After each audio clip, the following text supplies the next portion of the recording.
Hello and welcome back to L&D Disrupt. In this episode, we're looking at where you are now and what you should do next. Now, context is absolutely crucial to delivering L&D impact. From the self-awareness of our current capabilities to our stakeholder expectations and the business's commercial goals, it's huge. But how often do we reflect on our current context and feed that into our strategy? Probably not enough. And today, I'm joined by the brilliant Patrick Mullarkey to talk through 3 key steps for turning this context into impact. 1, reviewing our current position and conditions. 2, understanding stakeholder perceptions and expectations. And 3, ways to act on that and drive L&D in the right direction. If you're looking for more guidance on auditing where you are and L&D's perception, there's a lesson and framework for this in our new What the Fluff bootcamp, a 6-step playbook for a winning L&D strategy. You can sign up for free and get started today at gethownow.com/WTF-bootcamp or use the link in the description. But that's it from me, so I'll leave you with this brilliant conversation with Patrick Mullarkey. So I think we're good to go, Patrick. And nice. We talked about this just before when you wished me Happy New Year. We're just about still in January. And I know a lot of people are still planning for the year ahead, got these big plans. But to set some context, how important is it that we understand where we are now, what we have capacity for, and then use that to set realistic expectations for the year ahead? Yeah, absolutely. And yeah, Happy New Year, if we can still get away with saying it on the last day of January. So I was given a phrase, some of you might have heard it previously, that I love about this sort of stuff. The plan isn't important, but the planning is. The plan is not important, but the planning is. And what I take that to mean in the context of, I suppose, building out your learning strategy, the stuff some of you might have already worked on or looking to build towards, is thinking deliberately about some of the conditions that are going to make your strategy be a success and by consequence make, I suppose, the organizational strategy more realistic and more likely to happen. Now, some of that's going to vary from team to team, people function to people function. But really, the overarching thing I would say is, do you understand, 1, your organization's business strategy? I use the word business, like not just for private sector, but we'll use that, just accept that's an agnostic term here. Do you understand the organization's business strategy? And 2, what are the metrics and measures that the senior leadership, the execs are using to understand how and where they're getting traction for how the organization's growing, how it's developing, and so on. What I think is key as part of that is to accept and realize as much as possible, I'm sure many of you do this, is, different teams' strategies, whether it's people function, marketing, sales, and so on, they work in an ecosystem, not a silo. So that means you need to understand the current conditions and how and where they help serve your own strategies and kind of the ambitions you've got. And by doing that, and this is where the planning is more important than the plan, it allows you to start thinking about contingency as well. So when I'm thinking about forecasting or trying to author a strategy at whatever point in the year or quarter it might be, I accept that possibly up to half of it is never going to see the light of day because it's going to be revised and rewritten, but it won't be wasted. And then the other half, I'm confident will land if I have a good understanding. This is just personal to me, is have a clear understanding around the go-to-market strategy, again, private sector language, forgive me, and how and where some of that is really going to land and what that looks like in terms of metrics and measures for the organization. Sort of a bit more of a niche example, just slight tangent. I posted on LinkedIn this morning about ARR, so the metric of annual recurring revenue. And a former colleague, he shared from his podcast how different software companies, and they had an image of it, there's about 12, 15 companies that had this image, have a different definition for what ARR means, essentially like your recurring revenue. Mm-hmm. So when you think about it that way, just take an example. If different companies are using different definitions for their success in that simple metric or measure, something that you would think is be pretty standardized, what's the metric or measure, the definitions your own organization is using for growth, development, the ambitions it's got for this year for 2024, and then how and where are you in service to that? And as well, like a hygiene factor, like I always find useful, like can you align with the language even around that some of that piece? So the easiest way, I've found this from personal experience as well, my favorite mistakes, especially early on in my career, the easiest way to draw attention to a draft learning strategy, so one that might go to your chief people officer or HR director, to draw attention to it in a way that's going to get edits, feedback, and perhaps too much feedback, is if it doesn't feel like the same tone and language as other elements or portions of the organization might have for their strategy. Finally, and this is a monologue, I'll shut up in a moment. Sorry, Gary. Within that, you want to play to your strengths. So you have like the context of what's important to the organization, but how and where can you start playing to your strengths, and how and where can you do that pretty early on in the year? Now, we're in January, so my natural inclination is going to Q1, Q2. How and where, what are some of the quick or big wins I could get out the door as part of a learning function or in a leadership position in terms of the function? And then thinking as well about your contingency from that.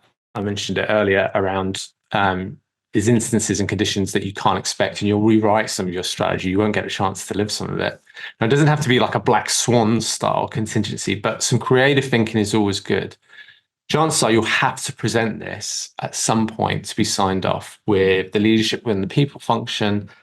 And hopefully, positively, a good sign would be if you're going towards the exec. I've had to do that in the past in small organizations. It's brilliant if you're brought in just specifically for that.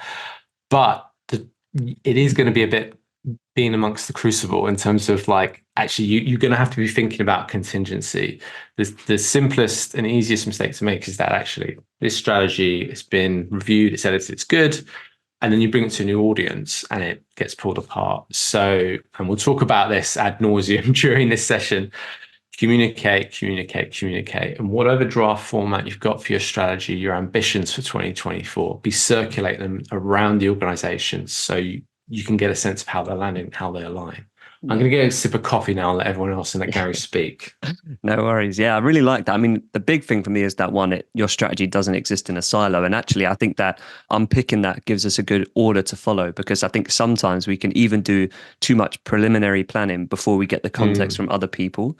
So I guess the lesson there for me is that you need to start with understanding that context. So for example, if our sales team has gone for a restructure and we make the plan to support them based on the assumptions of what we knew before, anything we take to them is going to have to be changed, or we might have to try and shoehorn or retrofit it. So I guess as part of that as well, you mentioned the language. That means we can also speak to them in terms that are going to resonate with them. So I think actually, in terms of the order of things to follow, that context is probably the first step, and then it just breaks the silo apart anyway.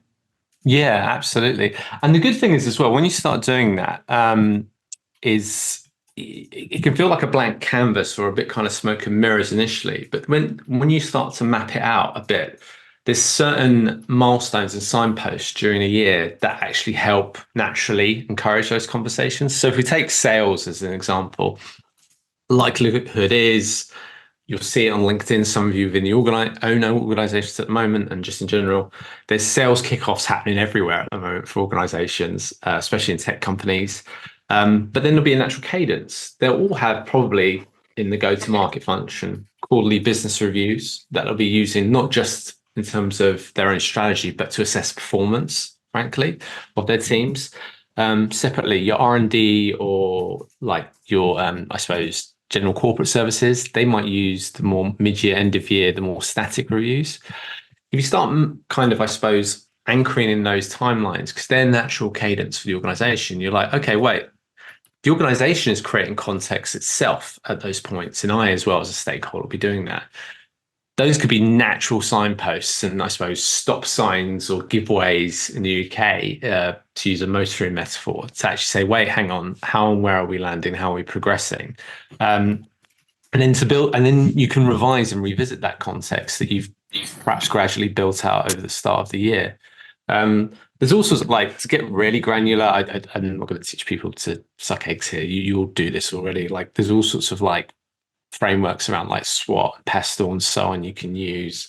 I really like Moscow in terms of like must do, could do, should do, or not do as an application. Um, in terms of trying to assess kind of stakeholder needs and how and where it can be of service to them. But that context is fluid, like I say, but trying to anchor in at the start and get a sense of one, this is what I understand the organization, what's moving towards. Then two, how and where I can be service of that.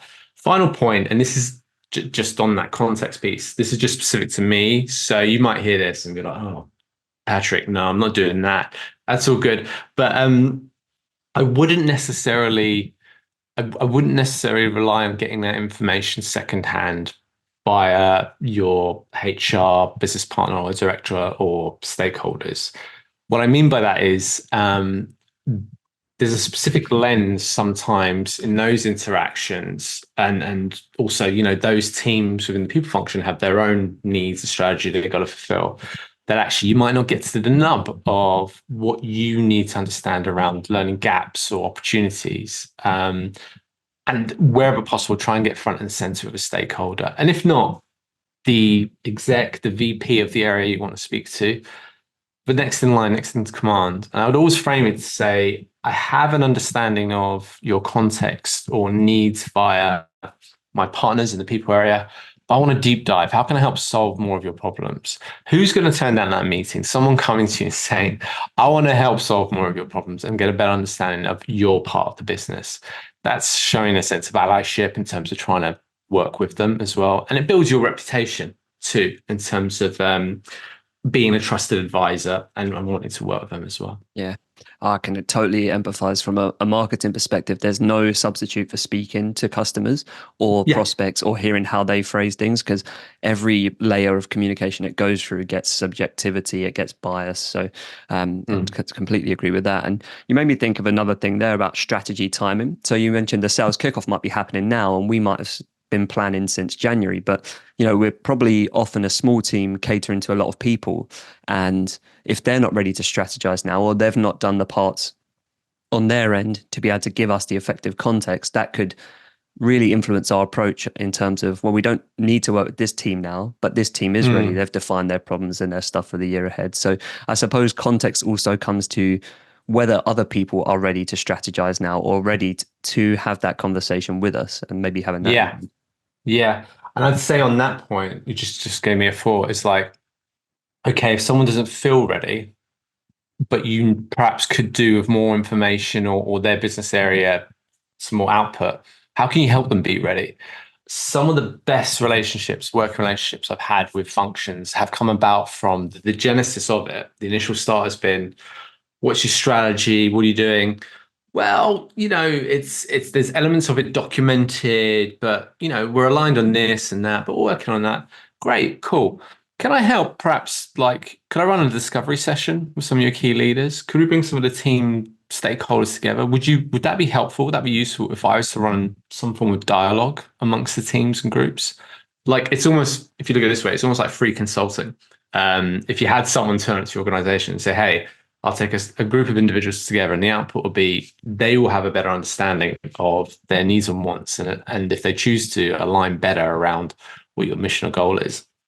It's a brilliant place to start. And as well as you as the learning professional, people professional, you're kind of a neutral third party, and you can ask all the stupid questions that perhaps are assumed norms or info that the group doesn't realize it doesn't share yet. So parts of the business you're finding have not, for whatever reason, good or bad, haven't documented or had that dialogue around their strategy. It does happen. It can happen. You don't know what's going on the ground. Is there a way you can actually get in the room then and say, actually, would you like me to facilitate? I use that in the broadest terms. Does that have to be in person or otherwise or whatever? And then start using some of the opportunities around that to generate some dialogue and output from it. And then suddenly you're anchored in, you understand the reality of what their situation is and what they're looking to build towards. Yeah, I love that. Pivoting slightly to, I know people want to audit the things they're currently doing. So in terms of looking at your current L&D efforts, what are some of the questions people can ask themselves or activities they can do for that indication of where they are right now? So I'd say I'll talk a little bit around I suppose, activities that are more about analysis and discovery in a moment. But the kind of rule I found I follow, and again, this is kind of reflective of my recent history being more in tech, is the work we're doing helping the organization build a better product? Is the work we're doing helping the organization sell that product?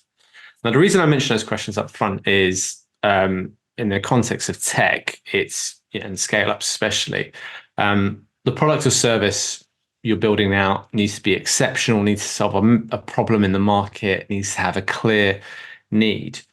And you as a learning function, you need to be in service of that, even if it's not directly. You need to be in service of that. At the same time, once that product is established, it's matured, the idea really is to pivot and grow from there, and it's to sell that product, that service, whatever it might be, and gradually scale it up and out. Now, the reason I mentioned those two, I know it might sound a bit tech specific to some initially, is I think if you have those questions in mind, and you can change the language however you want to the mission or vision for your organization, that's a really robust and safe place to be as a learning professional. If you're finding a way to help grow the organization commercially, i.e. sales, or if you're finding a way to help managers, leaders, and teams to build out a better product, whether that's in terms of their behaviors, whether that's in terms of their expertise, whether that's in terms of culture and how they're working together, you're safe as houses. It's going to open so many doors for you as a learning professional. So those are big things, those big meaty things, and it's going to mean different things to different people on this call. But I'd also suggest take it away, have a think on it in terms of those two key questions. Secondly, moving on, kind of more the discovery activities. Wherever I start a new role, regardless of the maturity of the learning offer, I will do a form of listening campaign. So I'll be speaking to stakeholders for the first, depending on the organization, I'd say the first 2 to 3 weeks in role minimum. I'll be doing lots of stakeholder interviews to get user feedback around, I suppose, a couple of key questions. Essentially, what do you think it is learning does here? What's the problem it's solving for? How does it make your life easier? How does it make your life more difficult even? Frame it as well, I suppose, and trying to help solve problems for them around. I'm curious to find out more about how and where you've worked with learning in the past. Where would you like to work with learning in the future? Again, this pivots back around as well to some of that dialogue around their own strategy and getting anchored in that. It doesn't have to be as well, like some of that can feel a bit high risk because you might explore and discover actually they have no view on what the learning is. They have no sense of it, no sense around actually what the learning team's there to do. I say that's fantastic news. One is that's a sign perhaps whatever has been pushed out or whatever's been put on offer, it hasn't been perhaps marketed correctly, which could be a good thing because there could be just something fantastic that just needs to be kind of marketed and brushed up a bit. But secondly, if that is the case, that's probably a sign as well that actually what's in place isn't solving for the problems the business needs. And that, if you were marketing that would be much worse. So actually that gives you a chance to iterate and refine it. But more like, I suppose, metric or quantitative stuff, I'd be looking around, standard feedback metrics and measures around like NPS, and then looking as well around, I suppose, competency and revenue and role. So, for example, for new hires, is there an expectation or any dialogue around actually what's the expected competency and role? How aware does that then interlock with, say, the wider people teams metrics around stuff like probation periods, attrition within those periods, regretted turnover or attrition for new hires in the first year? And then suddenly you can start mapping out some hotspots, some interesting stuff around, wait, hang on. If actually we have the learning offer is viewed as a blank canvas within the organization, but we've got hotspots within the organization, either around attrition and headcount, around competency and role. Could we actually get some quick wins and veer off and concentrate on those parts of the business first? I always, there's a recent book that kind of I've revisited by Jeff Lawson. It's called Ask Your Developer. Again, it's more focused around the tech aspect, but he talks around what they did at Twilio in terms of some of their experiments in the people space and beyond. He's not the chief people officer, but you can tell he's got a sense around the requirement and need for like a robust learning offer and a good people experience. And saying how you don't need to view this as high wire, high risk stuff, but view it as small experiments for some of this stuff. If you get a sense of the agenda and needs of your stakeholders, try and test and learn quickly with some simple stuff that isn't going to cost you much budget, but might start moving the needle and getting you more data and some of those lagging indicators that you've been looking at.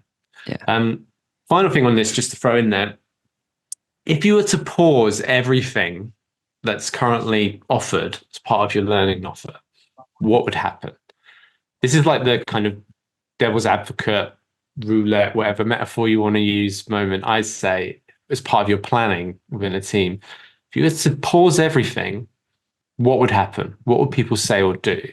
Because chances are you are going to have to shed some activities or output when you're kind of doing some of that discovery piece, because you're not going to be able to do everything. There's going to be some stuff that you're going to find is low reward and low risk to drop. So maybe start from that point, because there's only probably 2 or 3 things you can do really well and be known for as a function, and see where that takes you. Yeah, I mean, you mentioned deliver value faster earlier, and I really love that framing as a way of doing that, because when you speak to people, you can say, if I paused everything I do today, which things would you miss? And then that opens them up to say why they've missed them. And then you can say on the inverse, why wouldn't you miss this other thing? And therefore, you know, from the person who you're delivering it to, which stuff meets the mark and which doesn't. And if we think about limited bandwidth, that's a great way to then feed your efforts into the stuff that works. So I've done this a million times with content. I think it's easy to forget why you do something because you just do it all the time. And I think having that forcing function to say, why actually are we doing that and what benefit does it have? It allows you to separate them out so quickly into these are worth the time and these aren't. So I feel that framing is such a useful one. It's just like, what would you miss if we weren't here? I always think of it as well as like, what are the things I don't prepare for before I'm out of office? So like, which stuff do I just say, look, while I'm out of office, this isn't important, and while I'm away, I need to make sure all X, Y, and Z is done before I go.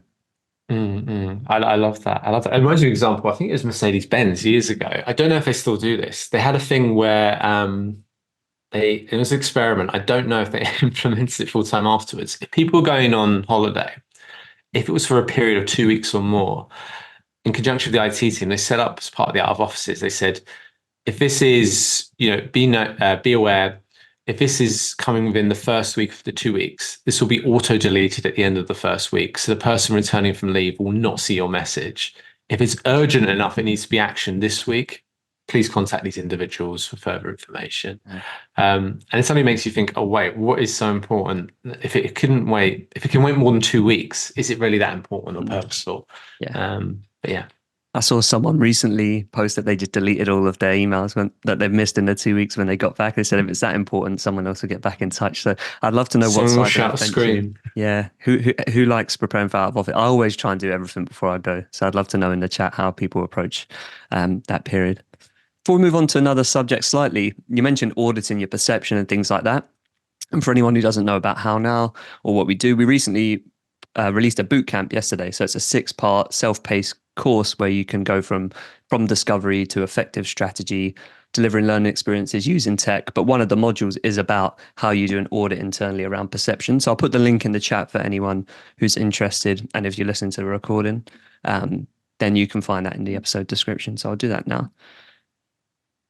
Sinead makes a good point in the chat. Slow down the emails as you get ready to leave. So fewer out, fewer in. This is a great point, actually. The amount of people who send an email the day they go out of office because it closes a tab in their mind, but really it just creates another bit of cons coming to you when you get back. Cool. One other thing to move on slightly, something interesting you pointed out to me before was understanding what your stakeholders, but also investors are expecting of you. How important is it to know this? And, what influence does that have on the actions that we then go on to take? Yeah, absolutely. So I saw a phrase around this kind of broadly around this topic area, which I love, is your reputation is a consequence, not a reward.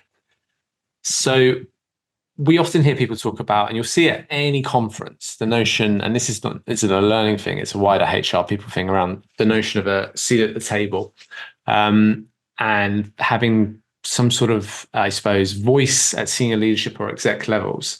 I find the easiest way to do that is to be thinking not just about execs, but also like if you had investors, if you had your board members, again, how or what would they say about your learning offer? And then how aware would you want to generate a narrative to make them aware about it? Now, if we talk like investors just a moment, the likelihood is your chief people officer is going to be your vehicle for that narrative. So easy step. Is the chief people officer or the wider HR leadership, are they aware about what it is you want your learning offer to be known for? How can you do that simply, easily, and make sure it's repeated and articulated to them? I've been part of some great learning teams. I've seen some fantastic learning teams down the years that actually fell down by not actually articulating or emphasizing what it is they wanted to be known for and over communicating in that sense. In the same way, investors, I think it's really good to be thinking about, regardless of your field, who or what are my investors if you have them. But even if you don't, if you were to, let's say you're a charity and suddenly there's, I don't know, Jeff Bezos turns around, he's like, I love dogs and I want to invest in this dog charity that you work for. How or what do you think that person would be thinking about? So it's stuff like, I suppose, longevity of the mission or vision. What are you trying to solve for as a business? What does the team look like underneath that that's going to deliver on that? And how and where, what kind of traction you have at the moment in delivering on that? Suddenly you start thinking about those questions. And again, I don't think these are fixed answers to these questions. They're fluid. Just because, again, we work in environments that are volatile and change in any organization. But if you're thinking about them, they help to make sure that actually you're showing how and where learning can actually add value to that strategy and in a way that's commercially robust. And just to be clear, like we'll talk about investors, a learning offer of some sort is a sign of maturity in organizations that investors want to see. So at some point, whether it's to the board, whether it's to prospective or current investors, the people team is going to have to present something around that. So how or what would that be for you? What would be your top line? And there's two like pop culture references I'd like to make here, but I think they illustrate the point. The first is when I think it's Ridley Scott. I've told this story so many times, so apologies if anyone's heard it before. When Ridley Scott was working with the producers for the first Alien film, they were like, this film is brilliant. We're going to smash this, but we've got to get some money. We've got to get some investors on board, got to get the studio involved. And they're like, why can't we get anyone to believe in, they had done a few rounds, few meetings. And they were like, why can't, we've got a really interesting angle, the material in terms of the content, the story on the ship, the female lead, the notion of that was pretty fresh then. It felt different. And then they just got down to it. It's like, there's too much for these people, these investors who are time poor and just want to hear about output to try and resonate and understand it and really get the value of the film itself. What they came off with was a one-liner that just summed it up. And so when they went into the investment meetings, this is what they said. So, okay, what's the big pitch? What's the idea? Now, like, it's Jaws, but it's in space. And then they were like, the investors immediately were like, hang on, wait, that example resonates, not just in terms of what the story is about, but wait, the scale of that market and what that film did, I'm curious now. I would love to match that ambition. Okay, tell me more. How, where could we get towards that? Now you don't have to go around throwing pop reference cultures. That's just me. That's just my life. But you need to think about your top line, kind of top down. What is the key thought you want people to have in mind in a sentence or two about the learning offer and how where that's beneficial to investors or your board? And the final one I was just going to mention is how can you show commercial savvy around this? And kind of, I mean, Gary talked about this just in passing, so I was going to mention it here, was Christopher Nolan, when he was his first couple of films, he explicitly asked for more budget in instances for his production than he officially planned for. So he presented a budget and production plan to the studios with the intention for always coming in under that budget. Now, initially, apparently when he did Memento and then gradually moved on eventually towards Batman Begins, he was handing elements, segments of the budget back to studios as like to illustrate trust. The idea being he was playing a longer game for future productions like The Dark Knight and beyond to get an even bigger budget because the studios could trust him because he'd get an ROI. Now, I'm not suggesting to you hand back budget. I think that's pretty risky to be doing at end of year at any point. What I suggest is think about contingency. If you have a roaring success for your strategy, are there opportunities to use some of that budget in different high value areas? For some of those experiments I mentioned earlier, to then actually show well, you're thinking above and beyond just what the standard strategy you want to deliver and what you want to bring to life there.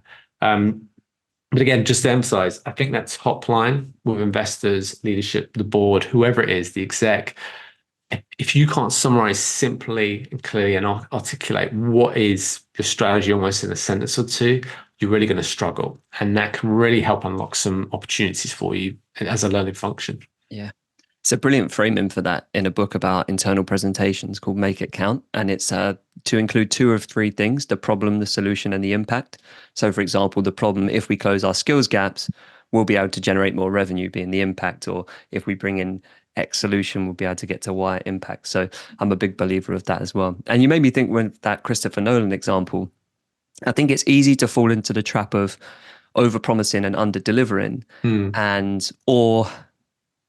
promising too much to too many people. But actually, I think one of the first points you made about understanding where people are, if we have clarity of expectations, then we can tailor our offering towards that. So, there might be some teams internally that just say, look, 90% of our activity comes from this one thing we do, and we just want some enablement in this one thing. Whereas there might be other departments where there's 7 or 8 different roles and lots of people doing lots of different things and they need help in different ways. So is it kind of a case of trying to work out what people expect from you internally and then delivering so that your equivalent of return in budget is just not over promising and then under delivering?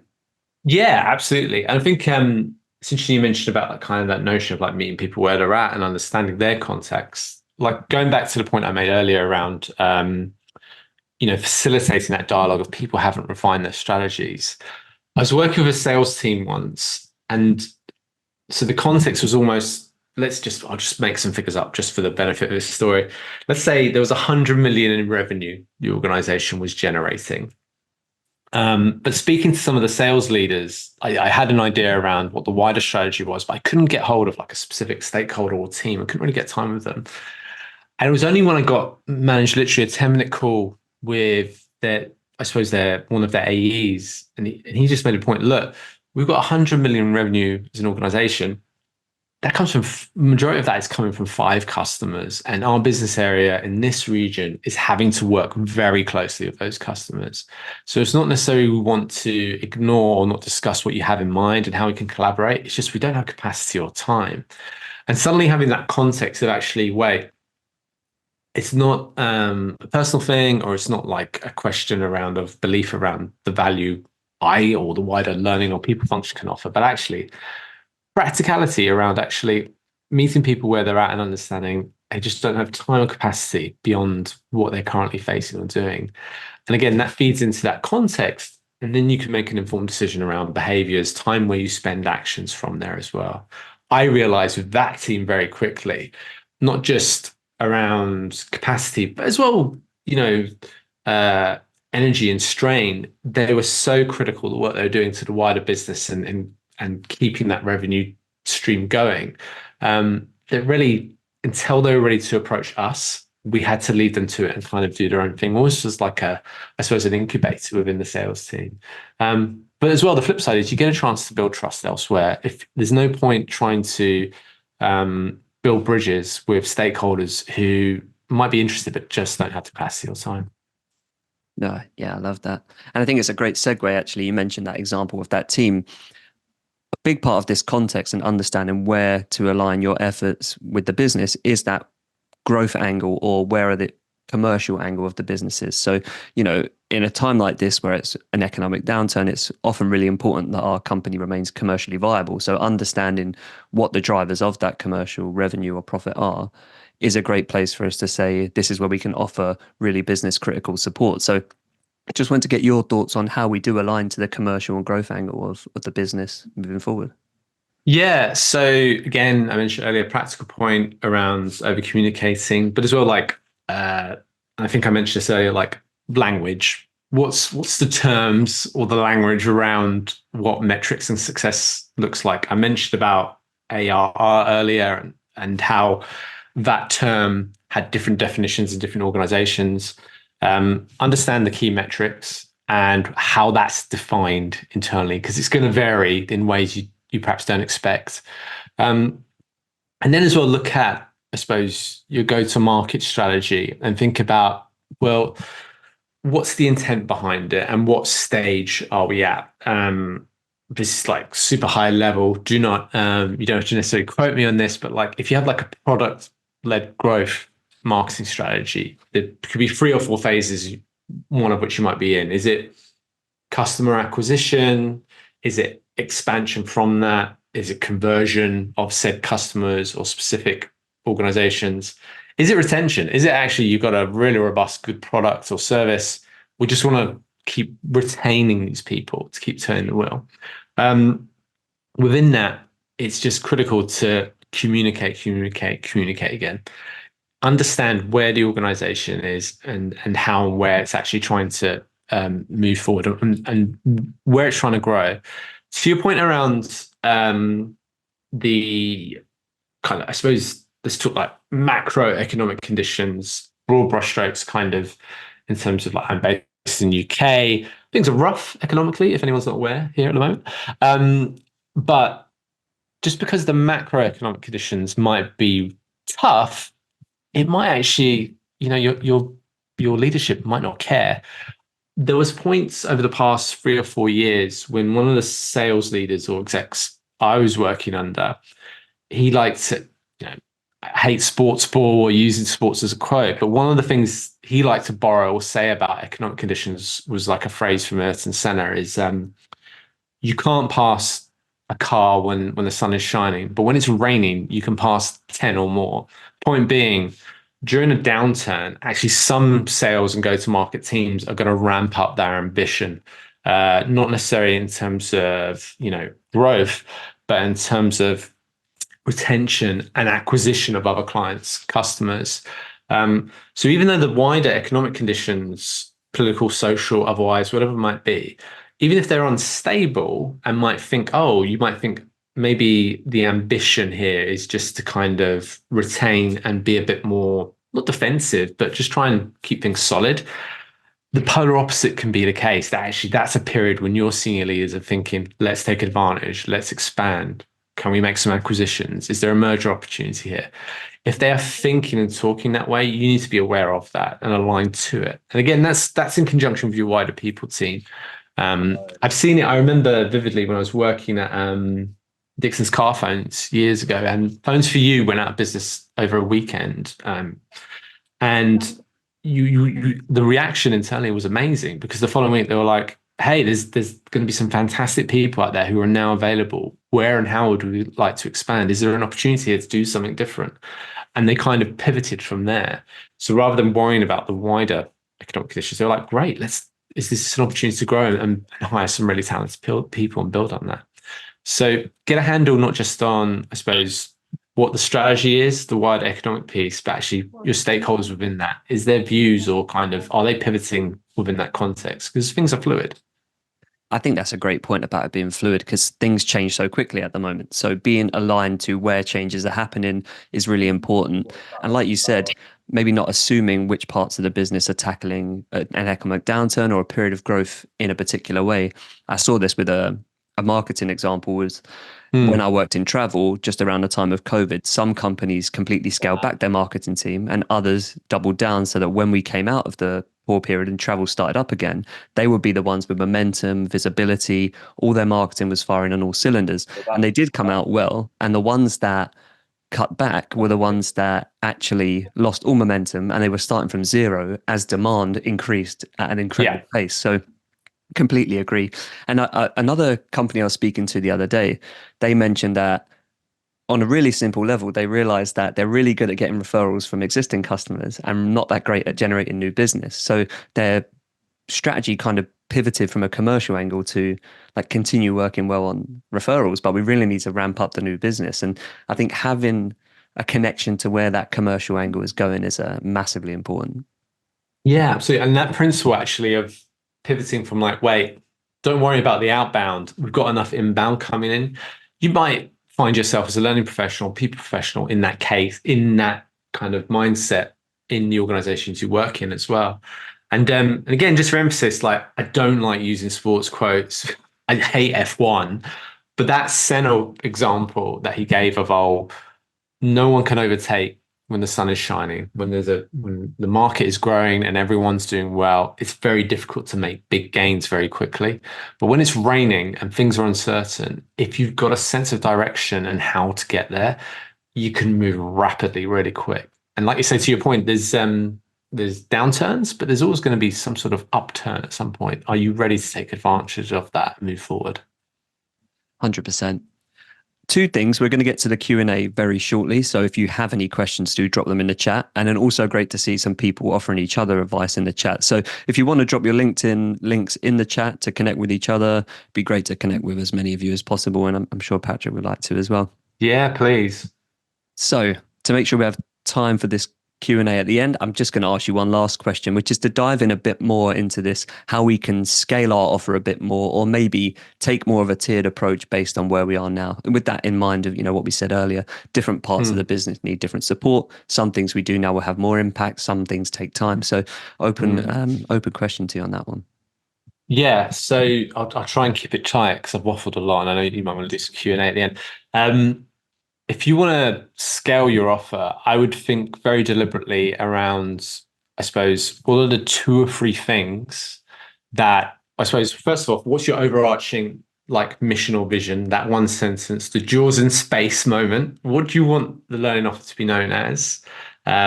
What's kind of your statement for that? What you're solving for? And then underneath, what are the 2 or 3 things, the 2 or 3 big rocks? They could be behavioral, they could be competency based, they could be literally as simple as, I suppose, how you're building out your onboarding experience, stuff like that. What are the 2 or 3 things you want to be known for and how you're going to deliver on that? And I'd suggest always be thinking around your lagging and leading indicators. So your lagging is that data, that outcome, that output. The leading indicators are the conditions that are going to deliver the 2 or 3 big rocks that you want to have for your learning function come the next, not end of year, even end of quarter, end of half year. And as well, separately, I always give this example because I think it brings it to life really well. And in a way, I probably can't do justice on here. Check out an article on First Round. And they took away, I think the title of it is literally how to give away your Legos. Some of you might be familiar with this. It's an approach in scaling organizations. And the idea being when you first join a startup or scale up, you've got your own kit of Lego. You're building your own rocket ship. Fun. You get to make all the choices and decisions. As you scale rapidly, though, and more people arrive, your organization gets bigger, you need to start sharing your Lego out. That's a mindset piece that can be difficult sometimes to share that autonomy and share that accountability out. But also, you have to think deliberately because if you're going to, as an organization is growing, it's the only way you can create an offer that scales.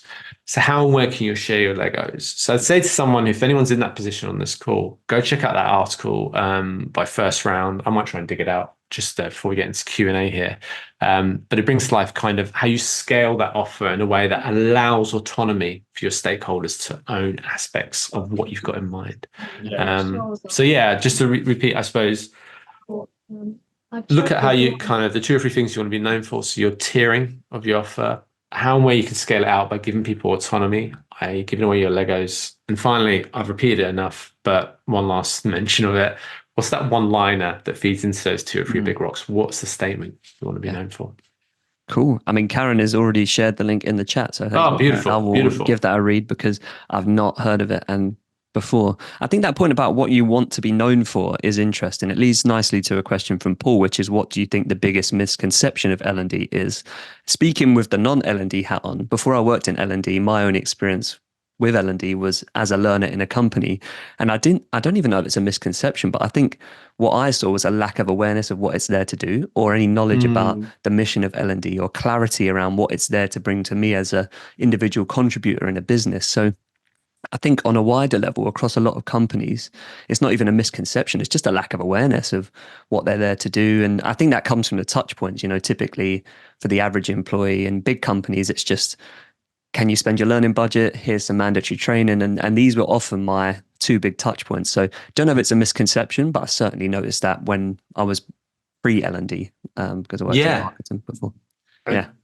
that's perfect. That's like valid. That's the valid feedback as a stakeholder. Like, just before I answer that, you just learning budgets, personal learning budgets for people, they might come under learning, but I feel like this is, again, I'll argue with someone off air about this. They're part of a reward strategy, not part of like a learning thing. This is my personal soapbox, but that's a thing for another time.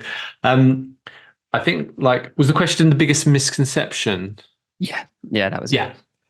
Um, I suppose the biggest misconception is around from the learning team side of things. It's about being deliberate about what you're going to help create and what you're going to help build out in conjunction with the business. And then that generates some misconception from the stakeholder side around the learning function is like a dream factory catch-all kind of can provide or do anything in terms of helping me as an individual or team grow out my expertise and skill. And that's when kind of what becomes your fail safe, if you're communicating with your stakeholders, understanding their needs at point of need, if you're clear on the two or three big rocks that are coming under your mission statement, that shouldn't happen because you're being really deliberate about it by saying as much and circulating on articulating your learning strategy. Um, just like fair warning, disclaimer, there'll be points when you publish or share that where you'll take a kicking because people will be like, no, this is my expectation of actually, well, this is a transactional thing. We expect you to do X, Y, Z. That's an opportunity for you to circle back around, understand their needs, but also reestablish, wait, this is the commercial value we're going to bring here and for you. So yeah, I suppose the misconception is about being deliberate about what the problems are you want to solve, and then from the stakeholder side, misconception being you can do anything for everyone at any time. Yeah, I think that combining those two things there, deliberate and the big rocks, I think one thing that's really helpful is a dose of realism. So I've certainly Mm, tried to factor this into my strategy, my planning, but having those big rocks, like I don't have that much time. I could spread myself thin on 10 things, but actually, if I just focus on these three big rocks, these are the things that can have the most leverage. And that also gives you the boundaries that you can set around, like, look, we agreed together that these are the things I can do that add value. I'm going to spend most of my time there. And then it's okay for me to say, look, I just don't have capacity for these other things because otherwise I'm going to be was it an inch thick and a mile wide? I'm going to be spread across too many things. And then the other yeah. downside of that downstream is that you don't enjoy what you're doing. So Mm. I think if your strategy is trying to do too many things, then you won't enjoy it because you'll always feel like you're rushing around. You don't even have time to enjoy the journey. You might get to the No. destination, but Yeah. I think that's part of it. And the good news is, if there's two or three things you have in mind, if there's something critical that's missing, someone's going to tell you. They're going to shout about it very quickly. And just final thing, just to kind of an example of a mistake I made was years ago. Like, and I was meeting a HR director. I was new to the team. It's kind of, oh, hey, what do you want to do here? And it's kind of like, I'm going to do this, and I've got ambition to do that. I think they were getting on to like 12 or 13 ideas I had. And she just stopped me dead and said, this is great energy, but I just want to say to you, she said, whatever you do, just do something. Because I'm not sure you can do anything to rate your going. And it's like, it floored me, but also brought home the point. It's like, and she was very clear. It's like, I'm going to be your advocate. I'm going to open so many doors for you, but like, can't open 12. I can open one or two or three. What's the work backwards from that? And let's do another conversation. I was like, yeah, crestfallen, but that's really good advice.